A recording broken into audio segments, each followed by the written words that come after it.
Good afternoon, and thank you for joining us today for a very important discussion. I'm Ed Russ, Chairman and CEO of the State Farm Insurance Companies. And as an Illinois-based company, we care deeply about this state, about the direction we're headed, and pertinent to today's conversation, how well we educate and prepare Illinois' children for the challenges and opportunities of tomorrow. Let me take a moment to thank the host committee for today's event. State Farm is proud to partner with Advance Illinois, the Illinois Business Roundtable, the GE Foundation, McLean County United Way, the McLean County Chamber of Commerce, and the Common Core Real Learning for Real Life Coalition, who have all helped make today's event possible. I'm also very pleased that we have a number of members from the Illinois legislature with us. We have Senator Bertino Tarrant, Representative John Anthony, would you please stand? Representative Dan Brady, Representative Adam Brown, Senator Jason Brickman, Senator Andy Minar, and Representative Chad Hayes. Join me in a round of applause for these individuals.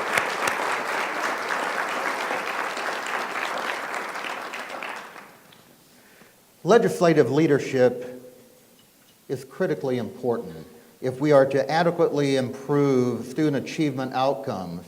So again, I truly appreciate the members of the legislature being here today because they find themselves oftentimes where the rubber meets the road in getting some of these things done. I'm going to leave the heavy lifting on Common Core to our guest speaker, Bob Corcoran, from the GE Foundation. But before Bob comes up, I do want to say a few words about why State Farm is so deeply involved in this issue here in Illinois and in the other 44 states across the country that have adopted the Common Core. In particular, I want you to know why it is important to the state of Illinois. Standards are not new. Illinois first adopted standards, went from goals to standards back in 1997. But we have not adequately reviewed them, let alone update them since their inception. Standards, as you think about it, really serve as a benchmark or expectations against which we evaluate the learning progress of our students. For 16 years, the Illinois benchmarks have been static as the world around us has evolved and those essential skills for the world of work have dramatically changed. Like every other state, Illinois standards weren't consistent with other states, nor were they comparable to standards being established elsewhere around the globe. Countries whose children are preparing to compete with our own kids for future opportunities. It was back in 2010 that the Thomas Fordham Institute reviewed Illinois' current standards as part of an independent analysis of all of the individual states' standards. Their findings in 2010, Illinois standards, those we've been using before we adopted the Common Core, were rated among the worst in the country, earning a D in both English, language arts, and math. This isn't the only review of our pre-Common Core standards. Other reviews raised similar concerns. In 2008, the American Federation of Teachers did an independent study of standards for math, English, language arts, science, and social studies. This study reviewed standards on the basis of clarity, specificity, and rigor or content. The AFT found that Illinois was among 7 states nationally with 0% of academic standards rated as strong in any of these areas. And more specifically, as across the broad weakness in comparison to all the other states. Bottom line, Illinois had no standard at any level on any topic that met the AFT's criteria in terms of clarity, specificity, and content. In contrast, the Fordham Institute rated the new Common Core standards as a B+ in English and an A- in math.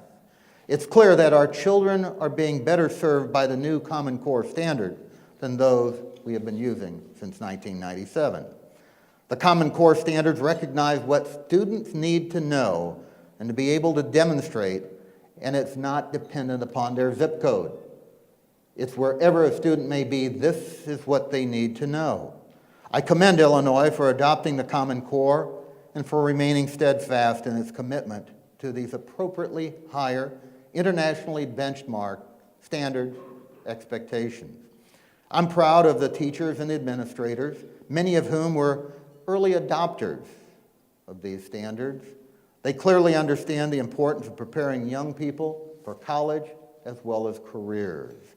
The Common Core standards level the playing field for our children to be ready for a world in which they will live and work. They must be prepared as rigorously as the children they will be competing against across the globe. It's imperative that all of us clearly understand how important it is to have high, competitive standards that are common among the states. As an employer, we find that when our employees relocate, one of the first questions asked is about the local school system. Parents want to know whether their children will be on pace with their new peers. Common Core standards mitigate that concern. I can't emphasize enough how important it is for the business community, many of you here in the audience today, to stand with our educators and our political leadership in support of the Common Core. It is an important issue for our long-term future, be it as a community, as a state, as a nation. I want business leaders to join State Farm, GE, and the many others across the spectrum of business in support of these standards. It's essential for our children's future to be able to compete and really grasp the opportunities that we so much want them to enjoy in the years ahead. I thank you for your time, for your attention today. Please join me in welcoming the McLean County Chamber President and CEO for our next introduction, Charlie Moore. Charlie? Thank you.